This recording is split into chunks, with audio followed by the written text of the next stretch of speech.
হাসনাতকে দুষছে, অনেকে হাসনাতকে বাহবা দিচ্ছে যে ঋণ খেলাপিদেরকে সে নির্বাচন করতে দেয় নাই তার বুদ্ধিবৃত্তিক ট্যাকটিক্সের কারণে। বাংলাদেশে যদি ঋণ খেলাপিরা আবারও সেই ক্ষমতায় আসে, তাহলে তো তারা এসালমের মতন দুর্নীতি করে হাজার হাজার কোটি কোটি টাকা বিদেশে পাচার করে। আপনার কি মনে হয় আসলাম চৌধুরী 1700 কোটি টাকা ঋণের বোঝা নিয়ে সেই এমপি ইলেকশনে দাঁড়াইছে, সে যদি ইলেকশনে জিতে সে জীবনও 1700 কোটি টাকা করবে, পরিশোধ করবে? জীবনও করবে না।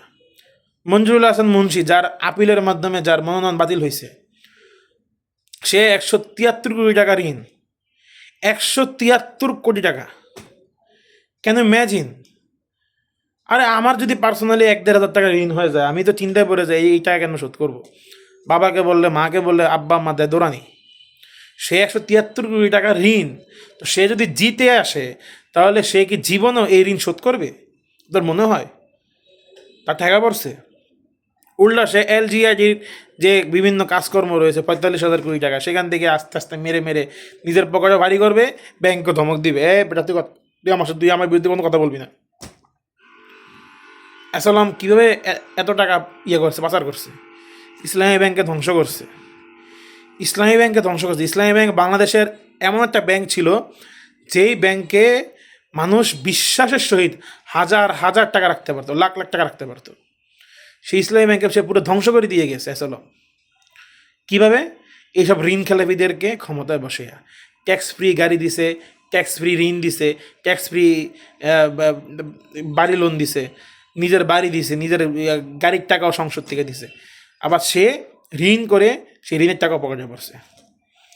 সালমান এফ চৌধুরীর মতন, সালমান এফ রহমানের মতন, এসালামের মতন, তারপরে যে বেনজির মাহমুদ র্যাবের মহাপরিচালক ছিল, আরেক অসিব্য বেনজির মাহমুদ 5,000 কোটি টাকার মালিক, 5,000 কোটি টাকা সে ঋণ, তার ঋণ পুরোটাই। সে কি এই টাকা জীবনে শোধ করবে? করবে না। অতএব ঋণ খেলাপিদেরকে ক্ষমতায় বসিয়ে যারা ব্যাংকগুলোকে আবারও দুর্নীতির শিকলে আটকাতে চায়, তাদেরকে এবার ভোটে না বলুন। তাদেরকে এবার ভোটে না বলুন। কোনো ঋণ খেলাপিকে আমরা সংসদে চাই না। কেন, বিএনপির মধ্যে কি ভালো লোক নাই? অবশ্যই আছে। বিএনপির মধ্যে কি ভালো লোক নেই? বিএনপির মধ্যে আছে তো।